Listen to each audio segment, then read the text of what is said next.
Assalamualaikum warahmatullahi wabarakatuh. Waalaikumsalam warahmatullahi wabarakatuh. Yang kami hormati Ibu Kepala SD Negeri 12 Tupak, Bapak Ibu Majelis Guru SD Negeri 12 Tupak yang kami banggakan. Terima kasih sudah hadir di ruangan kita ini untuk mengikuti diseminasi budaya positif di sekolah. Puji dan syukur senantiasa kita panjatkan kehadirat Allah Subhanahu wa Ta'ala, karena berkat rahmat beliau kita masih diberi kesehatan pada hari ini untuk hadir di sekolah yang sangat kita cintai ini. Selanjutnya selawat beserta salam untuk junjungan kita Nabi besar Muhammad sallallahu alaihi wasallam. Allahumma sholli ala Muhammad wa ala ali Muhammad. Kita masuk saja kepada acara pertama, yaitu nyanyi Indonesia Raya dan Mars Kabupaten Solo yang akan dipimpin oleh Ibu Neti Wastuti. Kepada Ibu Neti Wastuti disilakan. Hadirin dimohon berdiri.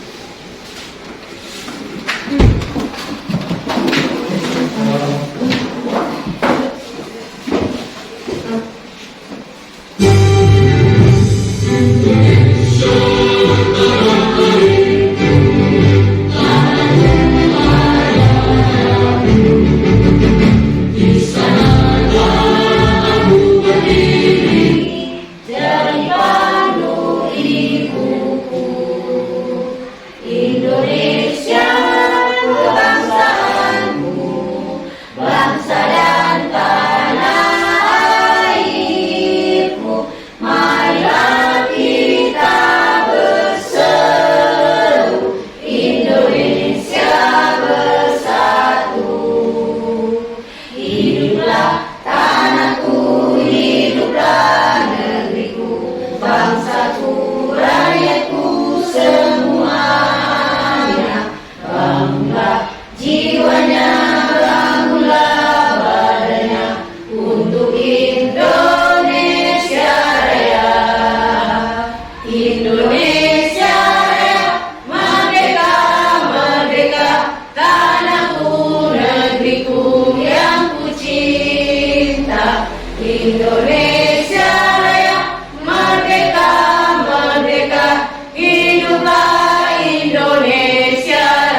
Hadirin dimohon duduk kembali.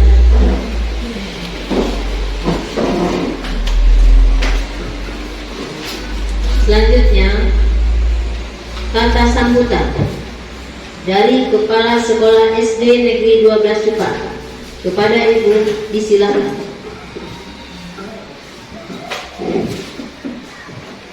Bismillahirrahmanirrahim. Assalamualaikum warahmatullahi wabarakatuh. Waalaikumsalam warahmatullahi wabarakatuh. Ibu-ibu dan bapak-bapak semuanya, marilah sama-sama kita panjatkan puji dan syukur kepada Allah Subhanahu wa taala yang telah memberi kita kesehatan pada siang hari ini sehingga kita telah dapat berkumpul di ruangan kelas 4 yang kita cintai ini. Salawat dan salam sama-sama kita hadiahkan untuk junjungan kita Nabi besar Muhammad SAW. Allahumma sholli ala Muhammad wa ala ali Muhammad, yang telah membawa kita semua dari zaman jahiliyah ke zaman Islamnya. Yang sama-sama kita hormati Bapak dan Ibu Guru SD 12 Cupa, terusnya kepada Ibu CGP kita, Ibu Desder Media SPD, yang hari ini mengadakan sebuah kegiatan untuk aksi nyata beliau yang berjudul budaya positif, diseminasi budaya positif. Nah, ibu-ibu semuanya, dengan adanya program CGP yang diikuti oleh Bu Desder Media angkatan ke-10, kita angkatan 9. Jadi kita ibu semuanya yang juga merupakan sekolah penggerak, merupakan wahana, merupakan sarana tempat kita berkreasi, tempat kita berkolaborasi, tempat kita berpartisipasi dalam kegiatan ini. Untuk itu Bapak Ibu semuanya, kami dari Kepala Sekolah sangat mendukung sekali kegiatan ini, di mana nanti apa yang dimaksud dengan budaya positif akan dijelaskan oleh Bu Desder Media. Cuma yang perlu kita pahami di sini adalah bahwa budaya positif adalah budaya yang baik yang perlu kita terapkan, yang perlu kita laksanakan, yang perlu kita aplikasikan di sekolah kita ini.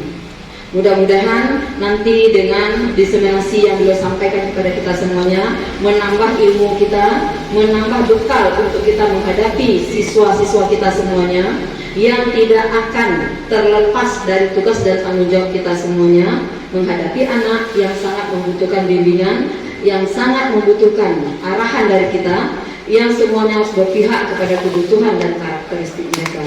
Untuk itu, barangkali hanya itu yang perlu kami sampaikan pada pertemuan siang hari ini. Marilah kita hadapi kegiatan ini, marilah kita ikuti kegiatan ini dari hati yang paling dalam, sehingga nanti ada manfaatnya untuk kita semuanya dan berkah untuk Bu Desder Media. Hanya itu barangkali yang perlu kami sampaikan. Dengan ini Bu Desder Media kami ucapkan selamat melaksanakan diseminasi, semoga lancar sampai nanti ke akhir kegiatan. Nah, yaitu Assalamualaikum warahmatullahi wabarakatuh.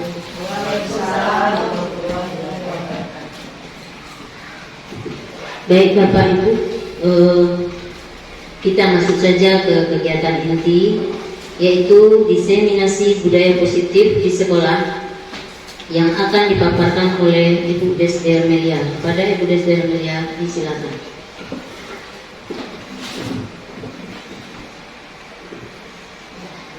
Bismillahirrahmanirrahim. Assalamualaikum warahmatullahi wabarakatuh.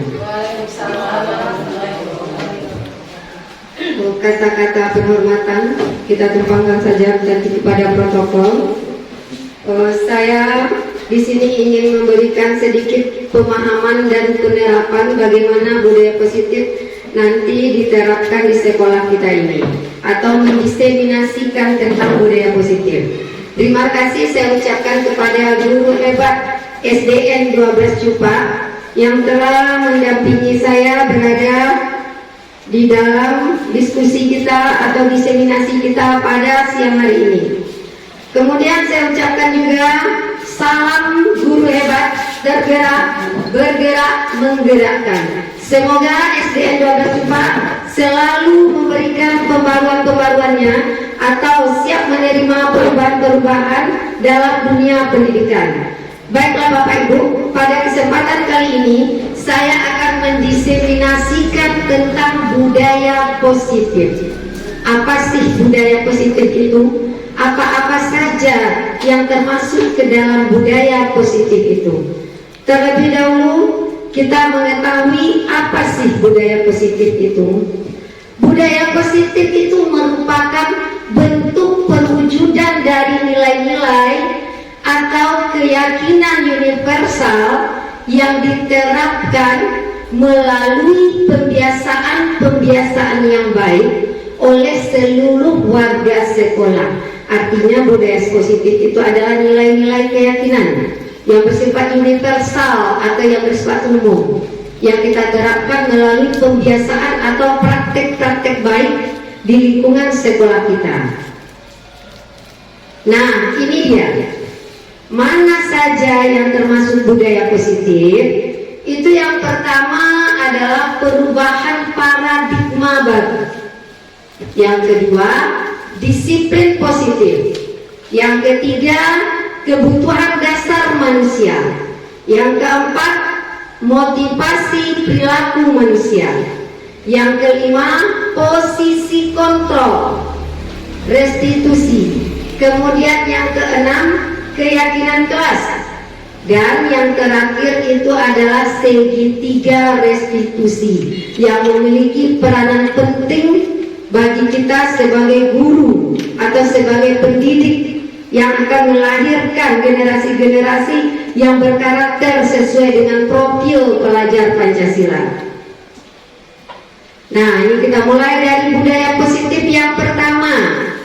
Itu adalah tentang perubahan paradigma baru yang berkaitan dengan pembelajaran berdiferensiasi, di mana pembelajaran yang berdiferensiasi itu pembelajaran yang memenuhi kebutuhan belajar murid. Apa saja kebutuhan belajar murid kita itu? Mulai dari minatnya, mulai dari profil belajarnya, ada dia yang audio, ada dia yang visual, ada yang kinestetik. Kemudian diferensiasi dari kemampuan anak. Ada lagi dia yang cepat menanggap pelajaran, ada dia yang sedang, ada dia yang lamban. Itu namanya berdiferensiasi berdasarkan kebutuhan murid yang bermuara nanti kepada profil pelajar Pancasila, di mana dalam profil pelajar Pancasila terkandung 6 dimensi, mulai dari beriman dan bertakwa pada Tuhan Yang Maha Esa, berkebinekaan global, gotong royong, mandiri, kreatif, dan bernalar kritis. Itulah yang kita harapkan bagi anak didik kita sekarang ini menjadi pelajar Pancasila. Itu yang berkaitan dengan pembelajaran yang sesuai dengan paradigma baru atau pembelajaran yang berdiferensiasi atau yang berpihak kepada murid. Dan ini contoh penerapan yang berdiferensiasi di kelas 4. Kemarin saya sudah mencoba melaksanakan pembelajaran yang berdiferensiasi. Berdiferensiasi itu ada yang namanya berdiferensiasi konten, ada yang berdiferensiasi proses, kemudian ada berdiferensiasi produk. Nah, dalam proses pembelajaran berdiferensiasi, di mana kita menciptakan pembelajaran yang menyenangkan, pembelajaran yang interaktif, pembelajaran yang memenuhi kebutuhan murid kita. Di sini saya kemarin telah menerapkan pembelajaran yang berdiferensiasi profil murid, yaitu sesuai dengan gaya belajar murid. Ada dia yang audio, nanti kita akan memenuhi kebutuhannya mendengar video. Kemudian ada lagi visual, kita penuhi kebutuhannya dengan memberikan gambar. Kemudian lagi kinestetik, kita penuhi kegiatannya dengan gerak. Kemarin itu saya mengambil dengan cara bermain peran. Nah, itu contoh penerapan yang sudah saya lakukan di kelas 4 kemarin tentang pembelajaran paradigma baru berdiferensiasi.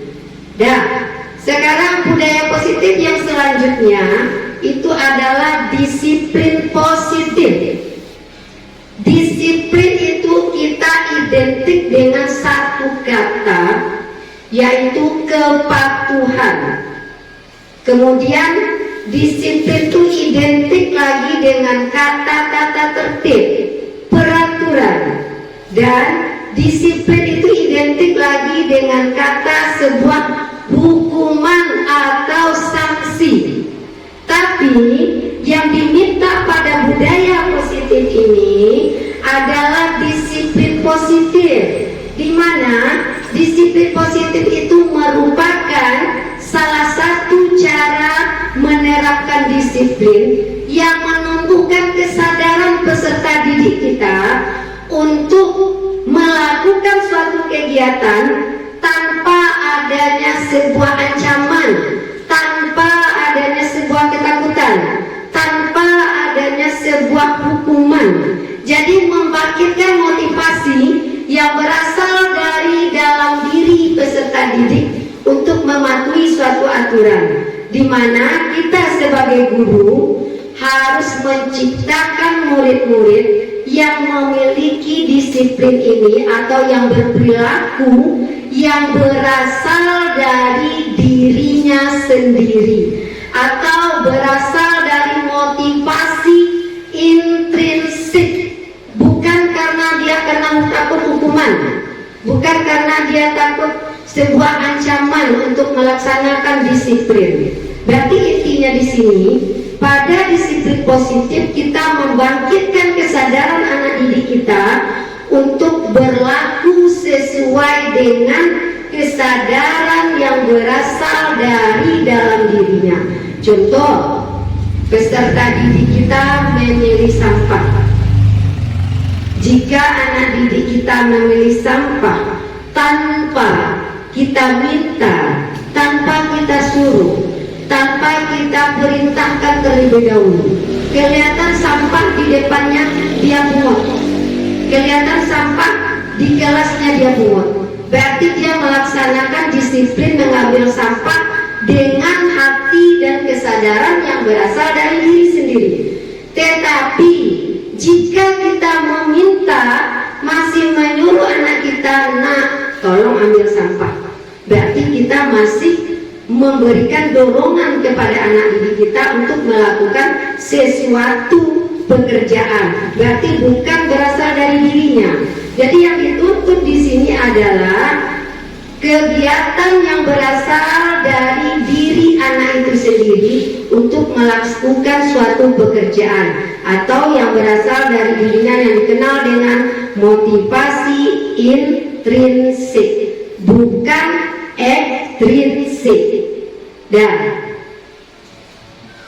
Nah, yang motivasi tadi, kenapa kita mengambil disiplin positif yang membangkitkan gairah dari dalam diri anak kita untuk mematuhi suatu pekerjaan atau suatu aturan? Karena anak didik kita itu meyakini adanya nilai-nilai kebajikan yang harus dia hargai. Dan di mana nilai-nilai kebajikan inilah yang harus kita terapkan kepada peserta didik kita, sehingga nantinya tidak ada lagi ancaman, paksaan, atau motivasi ekstrinsik tadi. Kenapa demikian? Karena dia sudah meyakini adanya nilai-nilai kebajikan tadi. Nah, nilai-nilai kebajikan itu antara lain yang terdapat pada profil pelajar Pancasila yang mulai dari 6 dimensi tadi. Kemudian nilai-nilai kebajikan yang lain itu ada 9 pilar karakter, seperti nilai cinta pada Tuhan dan segenap ciptaannya. Kemudian nilai kemandirian dan tanggung jawab, nilai kejujuran, nilai hormat dan santun, nilai dermawan, suka menolong dan gotong royong. Kemudian nilai percaya diri, kreatif dan pekerja keras. Kemudian nilai kepemimpinan dan keadilan, dan nilai baik dan rendah hati. Kemudian adanya nilai toleransi, kedamaian dan kesatuan, dan masih banyak lagi nilai nilai-nilai kebajikan yang ada. Ini hanya beberapa dari nilai-nilai kebajikan. Nah, jika nilai-nilai kebajikan tadi diterapkan oleh anak kita, berarti mereka sudah adanya motivasi dari dalam dirinya tadi. Rasa tanggung jawabnya, contoh yang tadi, rasa tanggung jawabnya untuk memilih sampah tadi ada, karena dia meyakini adanya nilai-nilai kebajikan, rasa tanggung jawab. Ya, baik Bapak Ibu, kita lanjut. Nah, kemudian lagi tentang budaya positif selanjutnya. Tadi disiplin positif, sekarang kita masuk lagi budaya positif selanjutnya, itu adalah kebutuhan dasar manusia. Kebutuhan dasar manusia itu ada 5, Bapak Ibu. Tidak peserta didik saja, kita manusia memiliki 5 kebutuhan dasar. Yang pertama itu adalah bertahan hidup. Yang kedua, kasih sayang dan rasa diterima.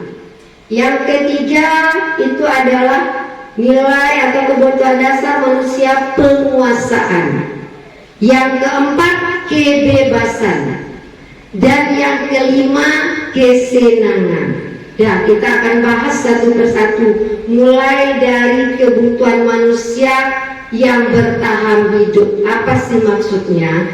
Maksudnya bertahan hidup itu berkaitan dengan kebutuhan fisiologis atau biologis, di mana setiap kita manusia memerlukan kebutuhan fisiologi dan biologis. Contoh, anak kita perlu makan, anak kita perlu kesehatan yang baik, anak kita perlu rumah sebagai tempat tinggal, anak kita perlu pakaian untuk mereka bersekolah. Nah, itu apa gunanya? Untuk memenuhi kebutuhan hidupnya. Begitu juga dengan kita orang dewasa, kita sebagai guru. Nah, yang kebutuhan biologis itu berkaitan dengan reproduksi manusia. Mereka memerlukan kebutuhan itu untuk melanjutkan hidupnya. Dan contoh yang bertahan hidup, ada anak kita enggak? Setiap hari kita suruh bawa bekal. Apa yang dibawa? Nasi. Apa tujuannya? Untuk mereka bertahan hidup sampai untuk mengisi masa depannya untuk bertahan hidup. Itu contoh kebutuhan dasar yang harus dipenuhi. Dan kita sebagai guru itu adalah berperan aktif untuk mengingatkan anak kita untuk membawa bekalnya setiap hari, supaya kita juga memenuhi kebutuhan dasar hidup anak kita di sekolah. Jika kebutuhan dasarnya terpenuhi, pasti anak didik kita tidak akan melakukan hal-hal yang bersifat negatif. Di rumah dipenuhi kebutuhan dasarnya oleh orang tua, dan kita di sekolah sebagai rumah kedua juga harus memenuhi kebutuhan dasar peserta didik kita. Kemudian kebutuhan dasar yang kedua, kasih sayang dan rasa diterima. Apa maksudnya di sini? Ini adalah berkaitan dengan sosial, interaksi, pergaulan peserta didik kita, di mana mereka ingin diterima di kelompoknya, mereka ingin dicintai oleh teman-temannya, mereka ingin mendapat kasih dari guru-gurunya. Nah, contoh anak didik kita, ada yang sering menjewer temannya, ada yang sering melukai temannya. Sebenarnya apa yang mereka inginkan? Dia sebenarnya ingin bermain dengan kelompoknya. Kadang mereka mengadukan temannya yang berbuat salah. Bu, ada teman bu yang mengganggu bu. Dia senang hatinya dilaporkan ke guru, senang dia, bangga dia. Kenapa dia bangga? Sebenarnya kebutuhannya belum terpenuhi. Dia ingin kita perhatikan anak didik kita seperti itu sebenarnya. Nah, kenapa dia sering mengganggu? Kenapa dia senang kalau dilaporkan temannya kepada guru? Karena dia ingin kita memperhatikannya. Berarti pada kasih sayang dan rasa diterima, intinya di sini inginnya seorang peserta didik itu diterima di lingkungannya, baik itu di keluarga, di sekolah, dan di masyarakat. Dan Bapak Ibu, kemudian kebutuhan dasar yang ketiga adalah penguasaan. Penguasaan ini berkaitan dengan sebuah pengakuan. Contohnya, ada peserta didik kita yang hebat, yang tingkat kemampuannya tinggi, sehingga teman-temannya yang lain itu diminta tunduk kepadanya, sehingga nanti teman-temannya semua itu takut kepadanya. Kenapa? Karena dia ingin diakui tentang kehebatannya oleh teman-temannya tadi. Jadi mereka ingin menunjukkan, ini saya hebat, tolong akui kehebatan saya. Berarti itu termasuk satu kebutuhan Bapak Ibu. Sama dengan kita butuh suatu pengakuan, tapi pengakuannya itu adalah pengakuan yang positif, yang tidak akan menimbulkan suatu rasa kesombongan nantinya. Berarti kebutuhan dasar penguasaan itu berkaitan dengan suatu pengakuan bagi teman-temannya. Dan kemudian lagi kebutuhan dasar selanjutnya adalah kebebasan. Kebebasan itu berkaitan dengan sesuatu pilihan. Contohnya, anak didik kita tadi membawa bekal yang diberikan orang tua dengan sayurannya itu saja, diberi ayam saja setiap hari oleh orang tuanya, sehingga anak itu bosan dia, sehingga dia memilih untuk melakukan suatu pilihan. Dia ingin mencoba mencicipi semua bekal teman-temannya tadi. Kenapa dia mencicipi? Karena dia kebebasannya terganggu, karena bekal yang diterimanya hanya sayur-sayur ayam saja. Jadi dia tidak merasa bebas untuk memilih atau memakan bekalnya yang seperti teman-temannya yang lain. Apa tindakan yang dilakukan? Dia akan mencoba mencicipi bekal temannya yang beragam tadi. Begitu juga dengan anak kita yang di kelas. Pada saat pembelajaran, kita hanya dengan metode ceramah saja, sehingga anak itu dia memilih yang lain. Dia melihat ke jendela karena dia kebebasannya ingin menggambar, kebebasannya ingin menari, kebebasannya ingin belajar di alam. Nah, seperti itu adanya kebutuhan dasar tentang kebebasan atau untuk menentukan sebuah pilihan. Dan kemudian yang terakhir itu adalah kebutuhan dasar yang berkaitan dengan kesenangan. Ini dia. Itu berkaitan apalagi di anak SD Bapak Ibu, itu usia SD, usia bermain, usia tersenyum, usia untuk saling tertawa dengan teman-temannya yang membuat mereka senang. Di dalam proses pembelajaran juga seperti itu. Kita harus memenuhi kebutuhan dasar anak kita dengan kesenangan. Apa artinya di sini? Kalau kita hanya monoton mengajar dengan metode-metode itu saja, kita saja yang berbicara, pasti anak itu tidak akan senang. Nanti anak itu akan mencari-cari cara. Seperti kita sedang berbicara di depan, anak kita asik menggambar. Berarti apa kesenangan anak kita di situ? Dia menggambar. Apa yang ingin dipenuhinya? Yaitu dipenuhi dengan kesenangan menggambar tadi. Apa peran kita di situ? Kita penuhilah kebutuhan dasar anak kita itu dengan menggambar. Ciptakan pembelajaran-pembelajaran yang membuat anak didik kita senang di dalam kelas. Kalau dia tidak senang, pasti dia akan permisi Bu, itu sudah bertanda karena anak kita tidak senang dalam proses pembelajaran. Bisa saja kita belum memenuhi kebutuhan dasarnya dari segi kesenangan.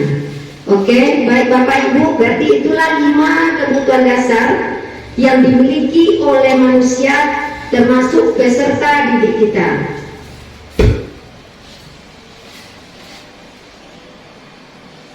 Kita lanjut. Nah, ini dia. Kita lanjut budaya positif berikutnya, yaitu motivasi perilaku manusia. Motivasi itu adalah sebuah dorongan yang timbul pada diri seseorang yang secara sadar atau tidak sadar untuk melakukan suatu tindakan dengan tujuan tertentu, di mana motivasi itu timbul karena satu, untuk menghindari ketidaknyamanan atau hukuman. Yang kedua, motivasi itu timbul karena adanya imbalan atau penghargaan. Yang ketiga, motivasi itu timbul karena dia menghargai nilai kebajikan dan menghargai dirinya sendiri. Nah, sekarang kita akan bahas satu persatu. Motivasi itu muncul untuk menghindari ketidaknyamanan atau untuk menghindari hukuman. Apa contohnya? Murid itu melakukan disiplin karena ia takut dihukum. Contoh, membuat PR. Anak kita diberi PR atau diberi tugas. Kalau tidak dibuat PR, berdiri di belakang. Kalau tidak membuat PR, di luar pintu mengerjakannya. Kalau tidak membuat PR, hormat pada bendera. Jadi dia takut sehingga dia melaksanakan tugas, membuat PR-nya, mengerjakan tugas karena dia takut adanya hukuman, menghindari ketidaknyamanan tadi, takut dimarahi oleh gurunya. Jadi yang motivasi itu bukan dari diri peserta didik itu. Motivasi itu berasal dari luar atau ekstrinsik karena adanya hukuman. Dan berarti anak didik kita seperti yang telah terjadi itu banyak yang karena takut menghindari hukuman tadi. Kemudian yang kedua, itu motivasi itu atau dorongan itu muncul karena adanya imbalan dan penghargaan. Apa contohnya? Nah, coba anak ibu siapa yang duluan sudah ibu beri pena? Anak peserta didik kita cepat bekerja dia. Saya bu, dapat pena. Jika tidak ada kita beri penghargaan, dia pasti akan lalai. Siapa yang bisa menjawab jawaban ibu? Ibu beri hadiah ya. Ibu beri 1 buku. Dia akan bersemangat untuk mencari jawabannya. Tapi jika tidak kita beri, dia tidak akan bersemangat mencarinya. Berarti motivasi untuk melakukan sesuatu itu juga berasal dari luar, berasal dari si guru, ekstrinsik, bukan dari diri si peserta didik tersebut. Itu karena adanya kita memberikan imbalan, hadiah, penghargaan kepada peserta didik kita. Masih motivasi ekstrinsik. Dan yang ketiga, ini dia, motivasi itu muncul karena menghargai nilai kebajikan dan menghargai dirinya. Contohnya, peserta didik kita mengerjakan tugas tepat waktu, kemudian memberikan ke gurunya tepat waktu tanpa diminta. Dia tahu tugas itu selesai dalam waktu pembelajaran yang sudah ditentukan. Berarti di situ anak didik kita itu meyakini adanya nilai-nilai seperti nilai tanggung jawab. dia bertanggung jawab dengan tugas yang diberikan guru. Dia menghargai dirinya kalau dirinya itu ada dorongan untuk mengerjakan tugas tersebut. Berarti motivasi yang muncul adalah motivasi yang berasal dari diri peserta didik, dari dalam dirinya sendiri, bukan karena penghargaan, bukan karena hukuman, karena adanya nilai yang dia yakini, yaitu nilai tanggung jawab untuk melaksanakan tugas tadi. Ya, berarti itulah bentuk motivasi perilaku manusia yang berasal karena adanya hukuman, yang timbul karena adanya penghargaan, dan yang timbul karena menghargai nilai kebajikan. Dari ketiga yang ini, mana yang kita jelaskan pada anak kita itu adalah motivasi yang muncul karena menghargai nilai kebajikan dan menghargai diri sendiri. Baik Bapak Ibu, kita lanjut. Nah, ini dia. Ini ada konsep disiplin dengan identitas gagal. Kemudian nanti ada lagi dengan identitas sukses. Kalau konsep disiplin dengan identitas gagal itu disandingkan antara hukuman dan penghargaan, di mana selama ini kita rancu apakah penghargaan itu bisa mensukseskan anak kita untuk memancing, menggiatkan motivasi diri dari dalam dirinya. Ternyata tidak. Nah, kita mulai dari hukuman. Kenapa dikatakan identitas gagal hukuman? Yang pertama, hukuman itu menyakitkan bagi peserta didik kita. Kita suruh dia contoh, anak kita tidak membuat PR, suruh dia berdiri di depan, sedangkan temannya duduk. Kalau bawakan ke diri kita, sakit apa tidak? Malu apa tidak? Iya, malu, kecewa, rasa sakit, terluka. Kemudian lagi, dia akan tidak nyaman karena semua temannya memperhatikannya. Kemudian karena hukuman, murid itu akan takut. Dia tidak akan bisa menyelesaikan tugasnya. Dia selalu dihantui rasa takut. Takut dimarahi oleh gurunya.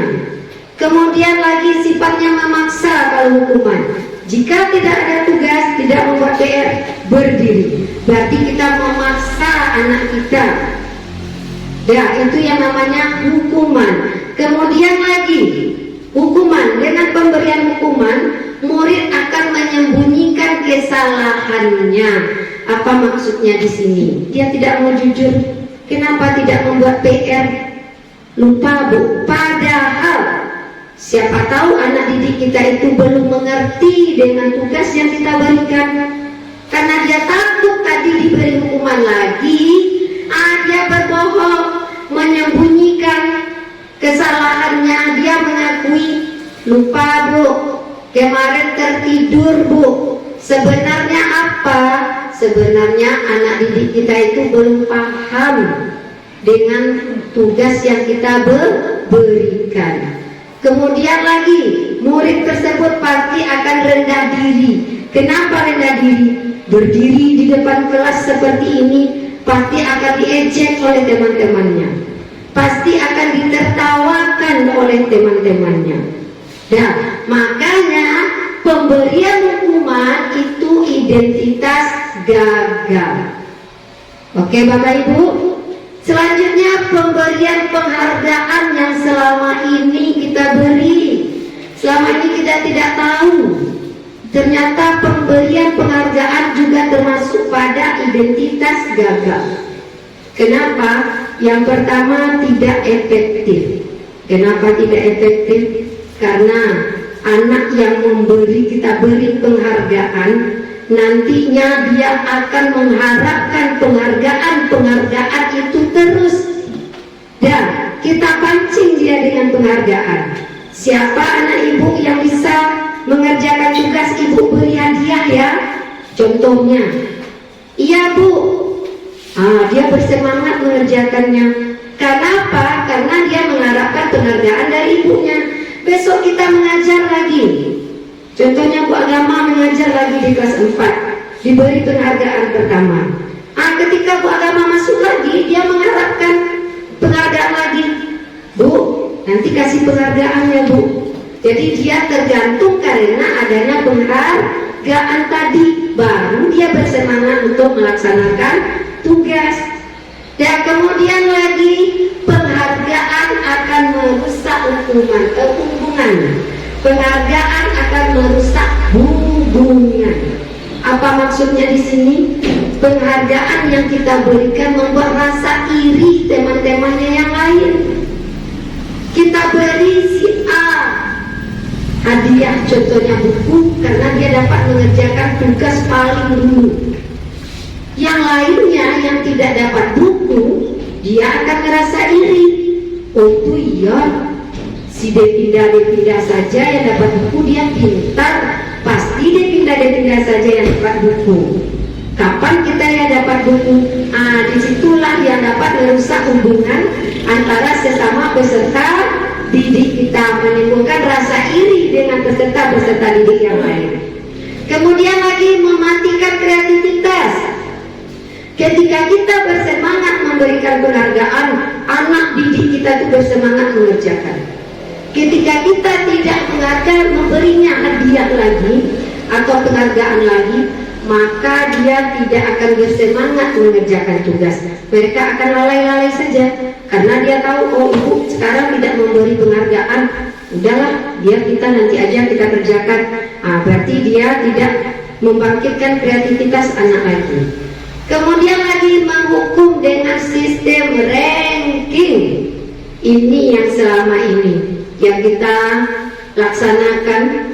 Itu banyak, bukan di sekolah kita saja, bahkan masih ada di kelas sekolah-sekolah lain.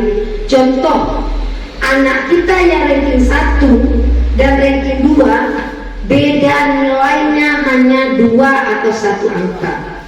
Siapa yang merasa kena hukum? Anak yang ranking 2 tadi. Kenapa ya saya tidak seperti itu? Kenapa ya saya tidak mendapat piala? Sedikit lagi nilai saya 2 angka, pasti saya dapat juara, pasti saya dapat piala, pasti saya mendapat buku. Berarti menghukum anak yang di bawah ranking 1 tadi. Berarti pemberian ranking itu juga termasuk identitas gagal, walaupun itu dalam bentuk penghargaan. Kemudian lagi yang selanjutnya merampas hak untuk menghargai dirinya. Ya. Ini dia.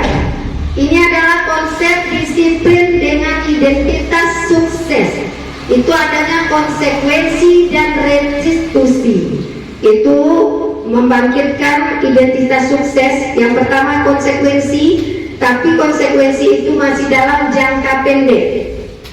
Kemudian lagi anak yang konsekuensi ini perlu kita awasi, perlu kita monitoring, perlu kita berikan stimulus respon, karena anak itu selalu kita awasi. Kalau tidak diawasi, anak tersebut suatu saat akan mengulang kesalahan itu lagi.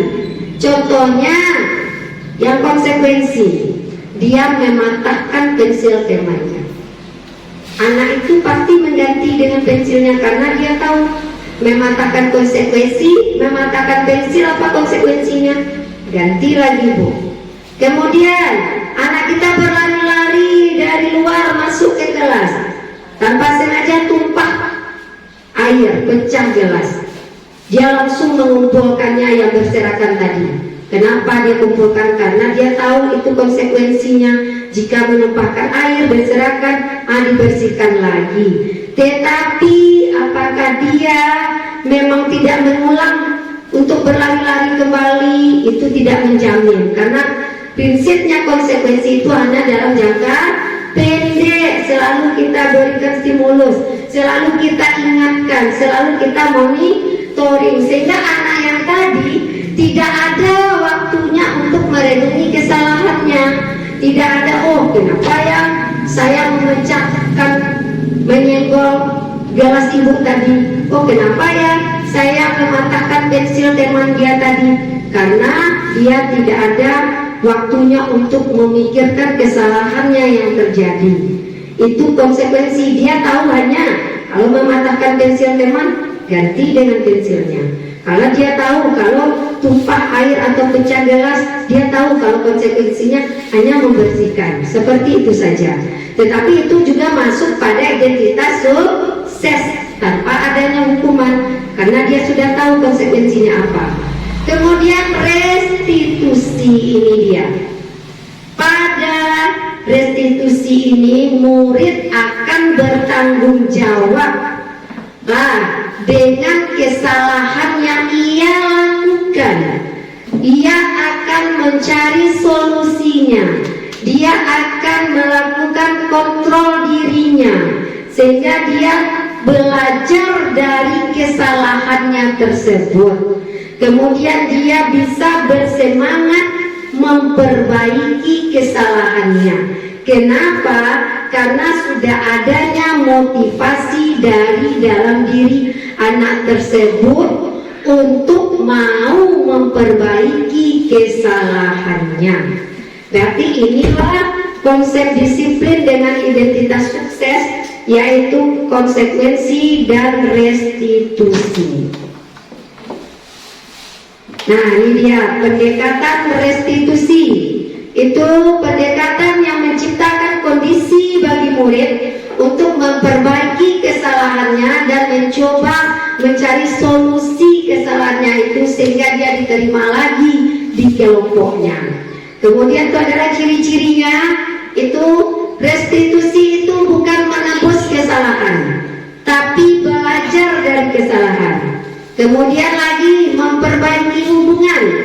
Kemudian ciri restitusi itu adalah tawaran, bukan paksaan. Kemudian menuntun untuk melihat ke dalam diri anak. Kemudian mencari kebutuhan dasar apa yang harus dipenuhi anak tersebut. Dan restitusi juga fokus pada karakter dan menguatkan dan fokus pada solusi untuk memperbaiki kesalahan anak tersebut. Pada intinya, restitusi ini adalah berusaha memperbaiki masalah tersebut oleh diri anak itu sendiri. Nah, berarti itu adalah pendekatan restitusi. Nah, kita lanjut budaya positif atau posisi kontrol restitusi seorang guru. Yang pertama, kita itu sebagai penghukum. Yang kedua, pembuat rasa bersalah. Kemudian sebagai teman. Kemudian sebagai pemantau. Dan sebagai manajer. Berarti ada 5 posisi kontrol guru. Sebagai penghukum, pembuat rasa bersalah, sebagai teman, sebagai pemantau, dan sebagai manajer. Ini dia. Kalau dia sebagai penghukum, berarti seorang penghukum itu ada yang memberikan hukuman fisik maupun hukuman verbal. Nah, seorang guru kalau berada pada posisi penghukum ini, jika anak bersalah, contoh peserta didik itu tidak memakai topi, posisi kontrol penghukum, dia akan berkata, patuhi aturan saya dan awas, kamu selalu saja salah. Setiap hari Senin tidak memakai pakaian lengkap. Berarti di situ kita berada pada posisi penghukum, langsung menaikkan anak dengan hukuman itu sendiri. Dan kemudian ini dia posisi yang kedua, itu adalah sebagai pembuat rasa bersalah. Kalau pembuat rasa bersalah itu ciri-cirinya itu berkatanya itu lembut, meyakinkan anak kalau anak itulah yang bersalah. Bagaimana pernyataan guru di sini? Ibu sangat kecewa sekali dengan kamu. Berapa kali Bapak bilang kamu harus memberitahu kamu. Gimana coba kalau orang tua kamu tahu dengan apa yang kamu perbuat? Berarti dengan kalimat-kalimat pertanyaan itu membuat anak didik kita merasa bersalah, seolah-olah anak didik kita yang bersalah sepenuhnya. Itu disebut dengan pembuat rasa bersalah. Kemudian posisi kontrol sebagai teman. Ini dia. Kalau kita di SD itu banyak yang sebagai teman, karena kita menganggap kita ini sebagai tempat curhatan, kita ini sebagai diari bagi peserta didik kita. Nah, pada posisi teman, guru pada posisi ini tidak akan menyakiti murid, tidak akan memberikan hukuman, karena dia akan mempererat hubungan dengan murid. Tapi di sisi lain juga ada dampak negatifnya. Apa bentuk pertanyaan seorang guru pada posisi teman? Ayo bantu demi bapak. Ayo, ingat tidak bantuan yang pernah ibu berikan? Ya sudahlah, kali ini biarlah ibu bereskan, biarlah ibu bantu. Berarti itu kita berada pada posisi kontrol sebagai teman. Dan lanjut, ini dia. Yang keempat, posisi kontrol sebagai pemantau. Pada sebagai pemantau berarti kita mengawasi anak didik kita, mengontrol anak didik kita sehingga dia taat pada aturan-aturan.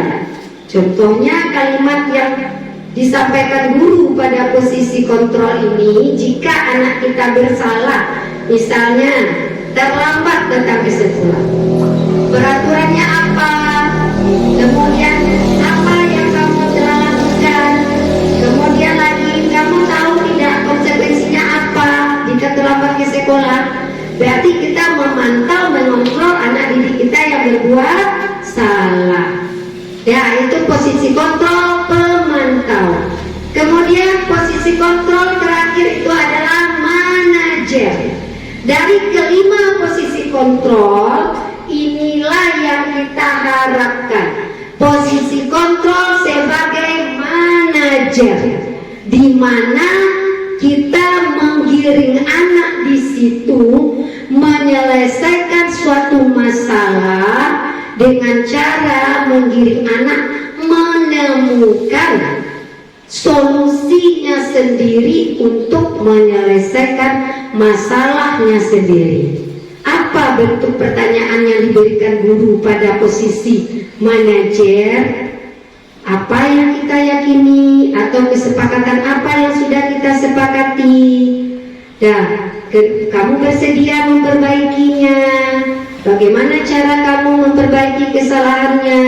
Seperti itu kalau pada posisi manajer. Intinya di sini kita menggiring anak untuk dia sendiri yang mencari solusi untuk memperbaiki kesalahannya. Mana yang paling tepat posisi kita adalah manajer. Oke Bapak Ibu, kita lanjut. Ini dia contoh penerapan posisi kontrol. Itu tadi kalimat-kalimatnya sebagai penghukum, patuhi aturan sekolah. Kalau tidak, berdiri di depan atau di samping barisan paling ujung. Itu penghukum. Kemudian sebagai pembuat rasa bersalah. Berapa kali ibu bilang memberitahu kamu, bu guru kecewa sama kamu, berarti itu membuat rasa bersalah bagi anak. Kemudian sebagai teman, ayolah bantu bapak. Kemudian sebagai pemantau, kamu sudah melanggar, kamu tahu apa konsekuensinya. Kemudian sebagai manajer, apa yang kamu tahu kesalahanmu, bagaimana kamu memperbaikinya, bagaimana cara kamu untuk memecahkan masalahmu. Itu sebagai manajer. Kalimat-kalimat yang diutarakan oleh guru pada posisi kontrol tersebut.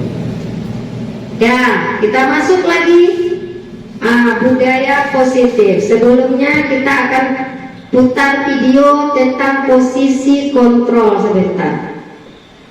Nih ya, Bapak Ibu boleh lihat di mana posisi kita.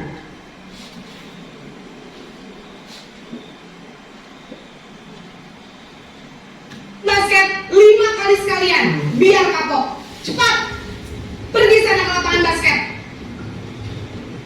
Itu kita berada posisi mana itu Bapak Ibu? Biasanya berbicara sebagai penghukum langsung diunjuk, menyakiti, dan menyindir. Hukuman bisa berupa fisik maupun psikis. Ya Tuhan, Naren. Kamu senang ya bikin ibu susah ya? Itu berada posisi mana itu? Kamu terlalu Membuat rasa nanti ibu yang ditegur bapak kepala sekolah, nak. Disangka ibu tidak bisa membina kamu. Duh, gimana ini? Maaf Bu. Duh, Gusti Naren. Kamu suka ya kalau ibu ditegur bapak kepala sekolah? Terus, sekarang ibu harus tulis apa ini di buku absen? dan itu sebagai posisi apa itu? Lambat loh. Membuat rasa bersalah. Kita lanjut. Merasa tidak berharga. Nah, Selamat pagi Bu. Wah, sudah jam berapa ini, nak? Terlambat lagi ya, sayang. Iya Bu. Habis ibu saya belum membangunkan saya Bu. Kamu malah menyalahkan ibu kamu. Kamu bukannya anak yang larinya paling kencang. Kok terlambat sih? Iya Bu. Saya memang terlambat bangun tadi. Jadi biarpun saya lari kencang, tetap gak kekejar Bu. Ya sudah sana. Nanti lain kali larinya lebih kencang lagi ya. Biar gak terlambat lagi. Bikin seneng ibu. Demi ibu. nah berarti itu posisi apa itu? Bisa, Bu. Sebagai teman. Sana masuk kelas. Ibu beresin urusan absen kamu.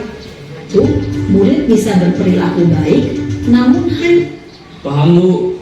Saya harus tinggal kelas pas jam istirahat selama 20 menit. Iya benar, konsekuensinya demikian. Jadi nanti jam 9.30 pas istirahat, kamu harus tinggal di kelas, kerjakan tugas tambahan untuk ketertinggalan kamu, ya? Baik Bu. Itu berada pada posisi mana Bapak Ibu yang menanyakan konsekuensi tadi? posisi memantau Pemantau. untuk 7.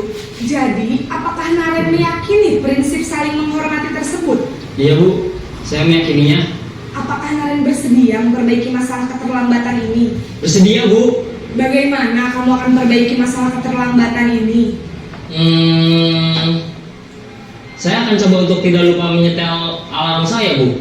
Baik, kalau Naren lupa menyetel alarm di rumah, ada orang yang kira-kira bisa bantu mengingatkan tidak? Ada Bu.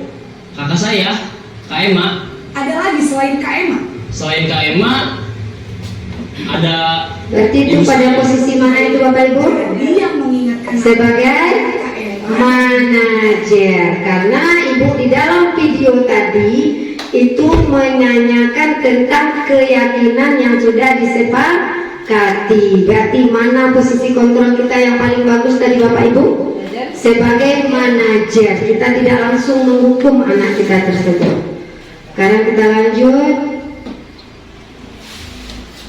Nah, kita masuk lagi budaya positif tentang keyakinan kelas. Nah, sekarang ada muncul pertanyaan. Mengapa keyakinan kelas? Mengapa tidak peraturan kelas saja? Ada bedanya. Kalau peraturan itu yang membuat adalah guru atau sekolah atau hanya sepihak yang harus dipatuhi oleh peserta didik. Sedangkan keyakinan kelas itu adalah curhatan pendapat dari peserta didik yang dikaitkan dengan nilai-nilai kebajikan. Jadi adanya kolaborasi antara murid dengan guru untuk membuat suatu keyakinan kelas atau kesepakatan kelas. Jadi dia tahu kalau itu nilai kebajikan. Jadi jika dia langgar, dia sudah tahu kenapa dia melanggarnya. Ya, jadi kalau hanya peraturan itu sifatnya pihak kita yang membuat, guru. Anak kita disuruh mematuhinya. Kalau keyakinan kelas, curhatan dari pendapat-pendapat peserta didik kita. Dan ini dia. Dan sekarang cara pembentukan keyakinan kelas. Kalau kita membuat keyakinan kelas itu umumnya lebih bersifat abstrak daripada peraturan.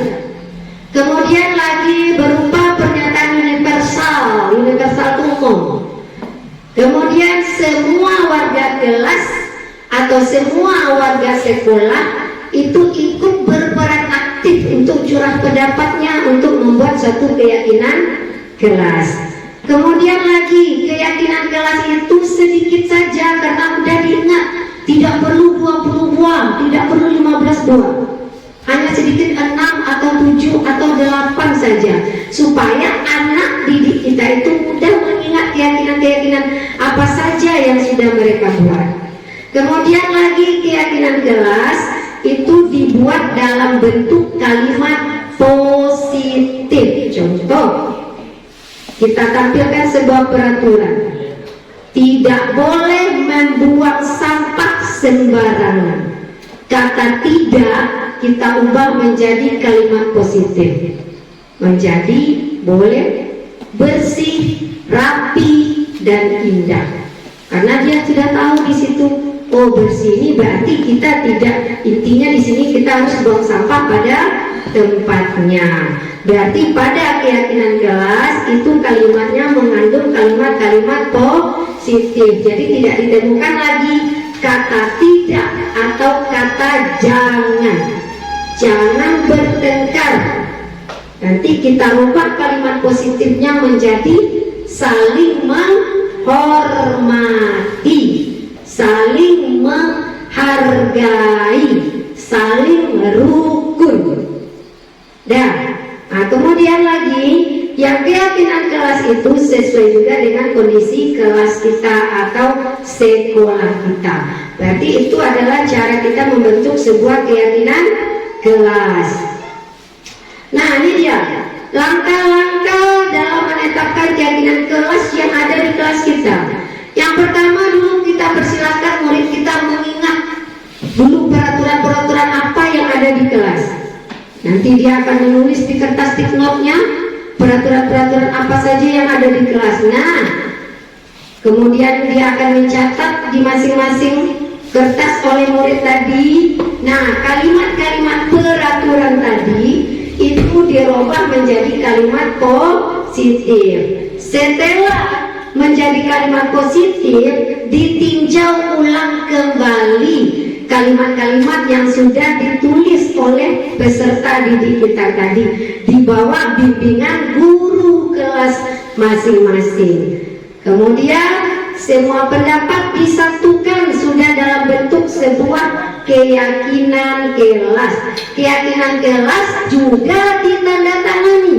Nah, kalau peraturan kan guru kelas atau kepala sekolah saja. Kalau keyakinan kelas sudah sepakat kita dengan curhatan peserta didik kita, kalau itu dijadikan keyakinan kelas itu kita tanda tangani di semua warga kelas, terpampang nyata di keyakinan kelas itu.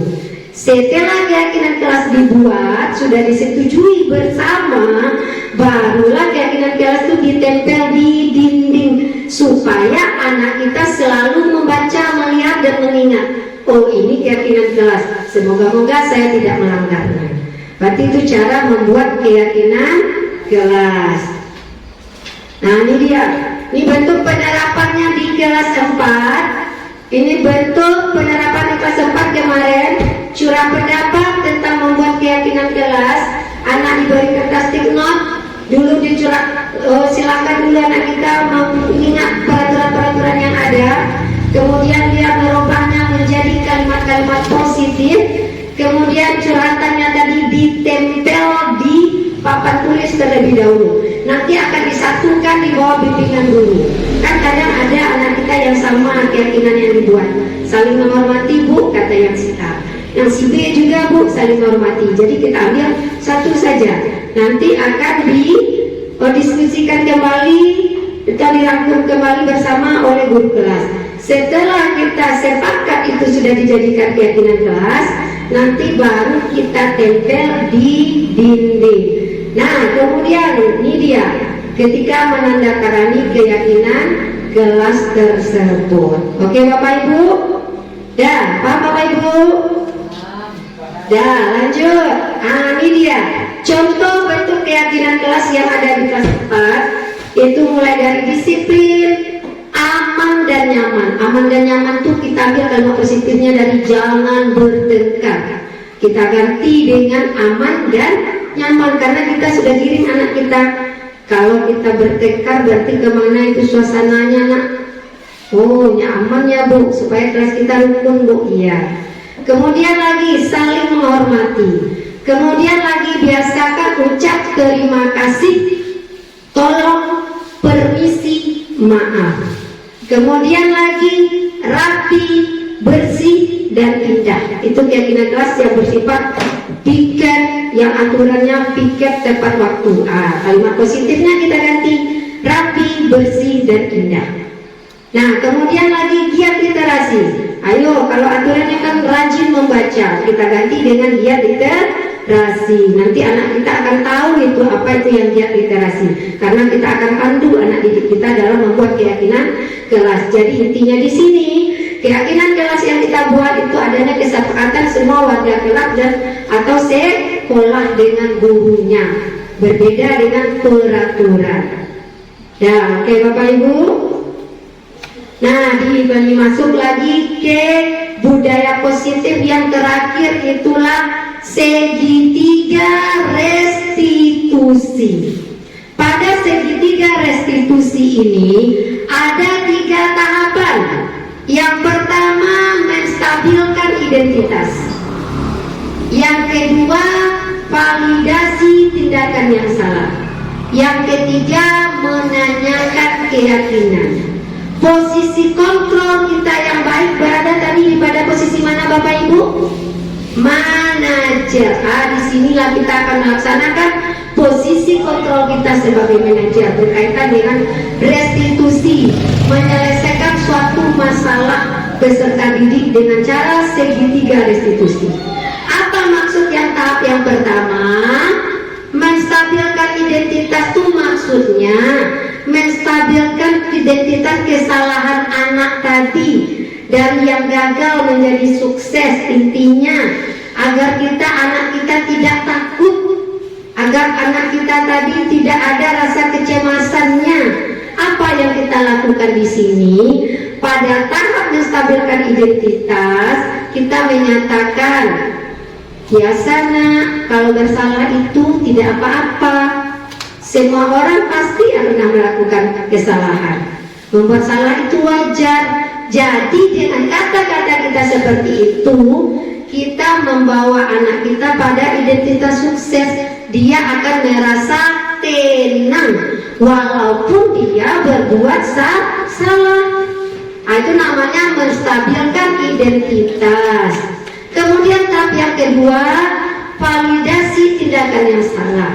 Di sini kita mengenali lah kenapa anak kita itu berbuat salah. Contoh, anak kita berbuat salah karena terlambat datang ke sekolah. Pada tahap validasi tindakan, kita tanya terlebih dahulu, kenapa Dani terlambat ke sekolah? Apa alasannya terlambat ke sekolah? Seperti itu kita tanya terlebih dahulu. Kita jangan langsung marah-marah ya Bapak Ibu. Tanya dulu, Pak, aku anak waktu terlambat datang ke sekolah. Ya, itu berarti dia nanti akan menjabarkan alasannya terlambat datang ke sekolah. Nah, kemudian pada tahap yang ketiga itu adalah menanyakan keyakinan. Nah, pada tahap yang ketiga inilah kita menanyakan keyakinan kelas tadi. Ingat tidak, Dani? Keyakinan kelas yang kita sepakati, keyakinan kelas mana yang Dani langgar?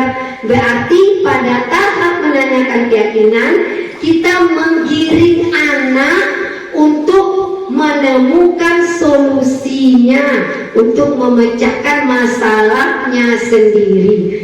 Jadi pada intinya segitiga restitusi ini itu adalah sebuah kolaborasi antara murid dengan guru untuk menyelesaikan masalah, untuk anak didik itu sendiri yang mencari solusi dari masalahnya tersebut, sehingga anak tersebut dapat belajar dari kesalahannya tersebut. Oke Bapak Ibu, itu namanya segitiga restitusi. Nah ini dia, ini ada contoh penerapan di kelas 4 kemarin.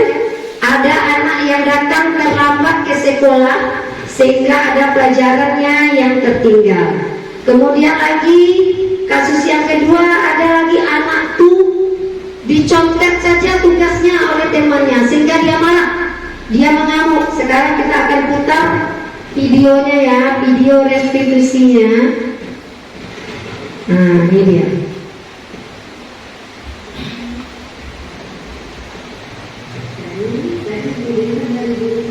Ada terdengar Ibu?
Nah, itu contoh kasus yang pertama, anak datang terlambat ke sekolah. Kemudian lagi contoh kasus yang kedua, itu anak marah karena tugasnya dicontek temannya.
Sila bersedia berbagi masalah ini.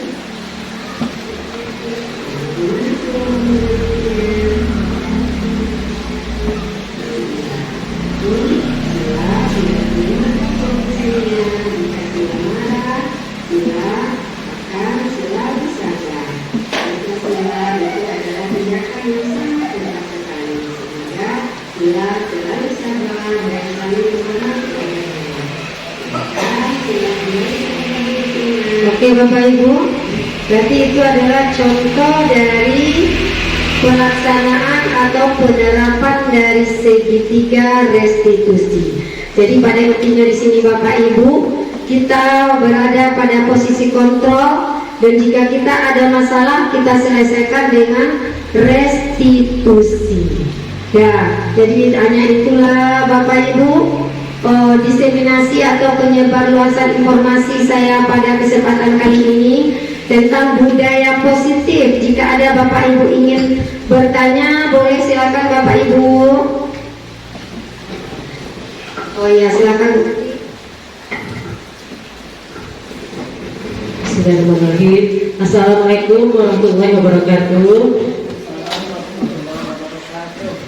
Perkenalkan, nama saya Ibu Deti Wastuti.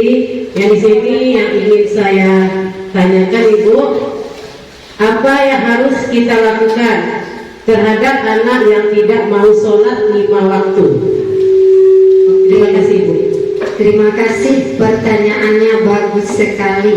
Ini berkaitan dengan beriman dan bertakwa pada Tuhan Yang Maha Esa. Pertanyaan itu, apa yang kita lakukan jika anak kita itu sulit sekali untuk melaksanakan sholat 5 waktu? Yang pertama dahulu, kita berada di posisi manajer dulu Bu Tuti.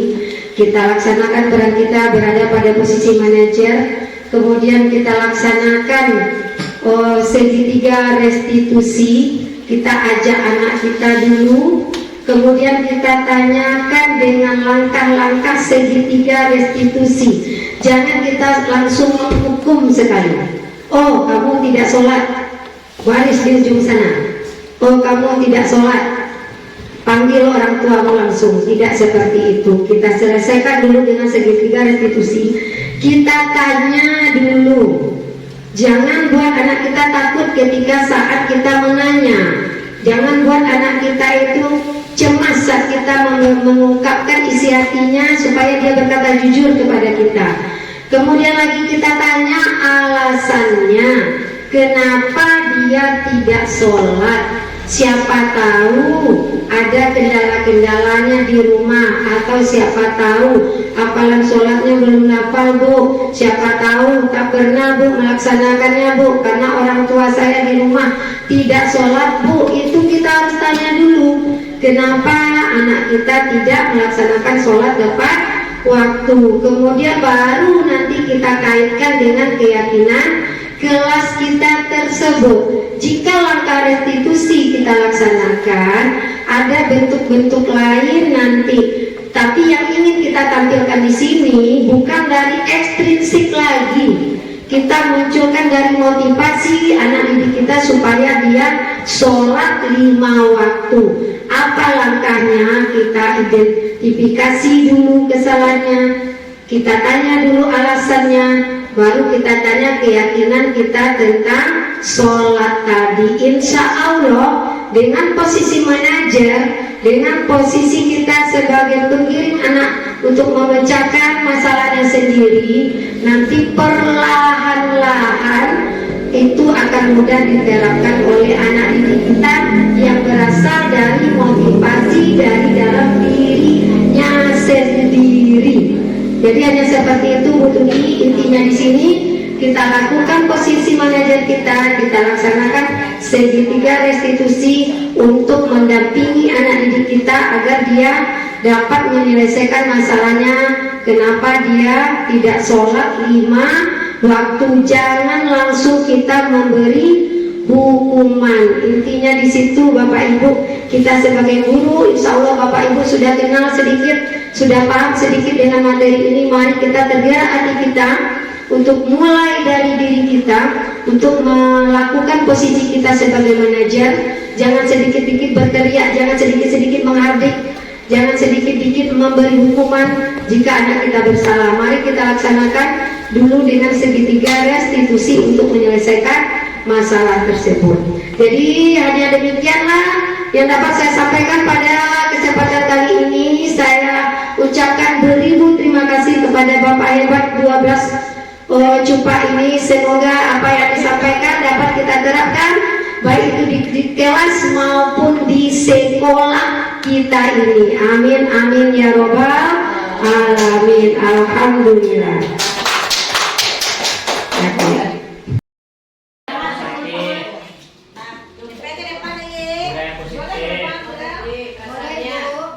Kita refleksi sedikit ya Bapak Ibu tentang pembelajaran kita hari ini. Tentang materi kita budaya positif. Boleh Bapak Ibu tulis di kertas tipnote dan ditempelkan di papan. Iya di kelas. Perasaan. Saya siap berdua.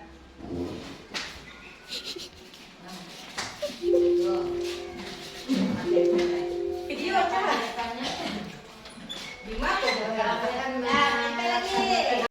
Baiklah anak-anak ibu, sekarang kita akan membuat keyakinan kelas. Nanti kita akan skripsi, kita sepakati keyakinan kelas yang mana yang akan kita ambil.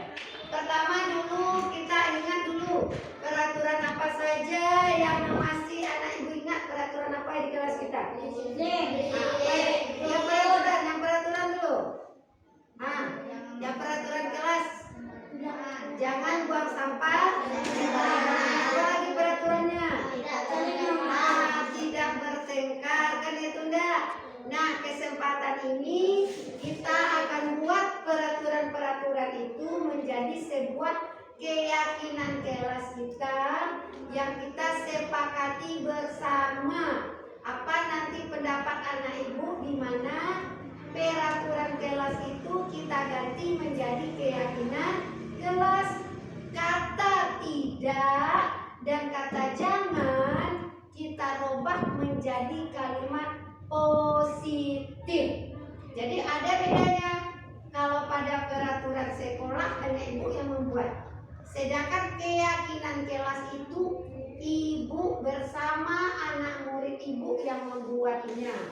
Dan nanti setelah keyakinan kelas itu kita sepakati, keyakinan kelas itu kita tanda tangani oleh semua warga kelas.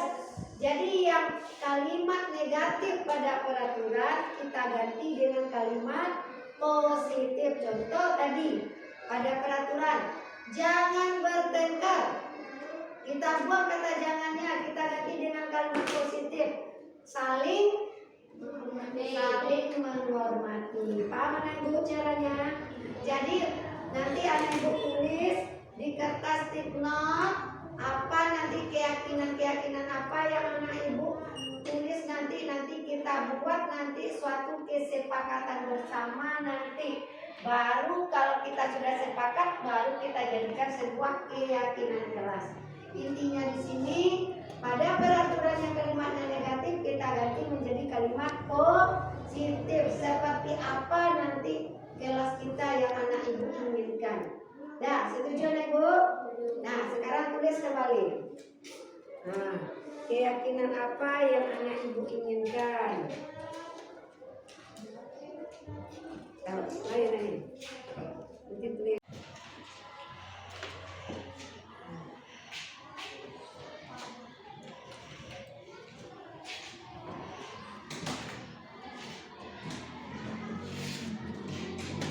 Nah, tulis kembali apa kira-kira keyakinan yang akan kita jalankan di kelas kita ini menggunakan kalimat positif. Setelah itu baru kita tempel nantinya.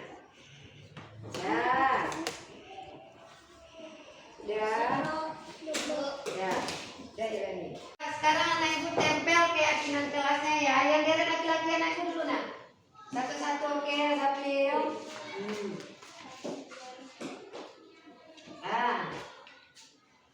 Lanjut. Ayo deretan ini, ayo nangkut deretan ini. Maju yang deretan Farid. Kata ada zipel. Ya, lanjut lagi yang paling nah. Nah, lanjut. Farid. Farida yang silakan. Nah. Ya, lanjut. Ya, Sakira lanjut nah. Lanjut anak yang perempuan.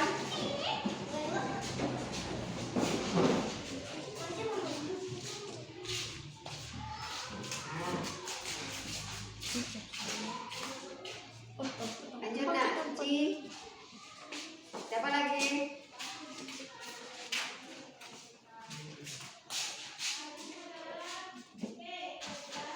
Nah, silakan duduk.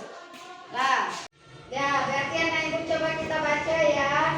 Kita ulang kembali pendapat anak ibu tentang keyakinan kelas. Kita lihat kembali namanya. Kalau yang sama, berarti kita ambil satu. Contoh, ini yang rukun. Banyak yang sama kita ambil ya. Berarti di sini sopan. Ya, kita ambil saling menghormati, siap literasi, ini rukun juga. Lah, saling menghormati. Lah, berarti ini ada beberapa buah yang sama, berarti itu tinggal lagi keyakinan kelas kita. Mulai dari saling menghormati, jujur, rukun, sopan santun, giat literasi, dan disiplin. Berarti kita sepakat ya.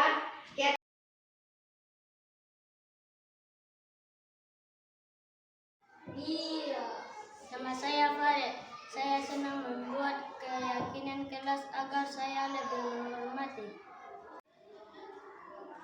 Nama saya Dani. Saya sangat senang membuat keyakinan kelas karena saya bisa lebih baik lagi.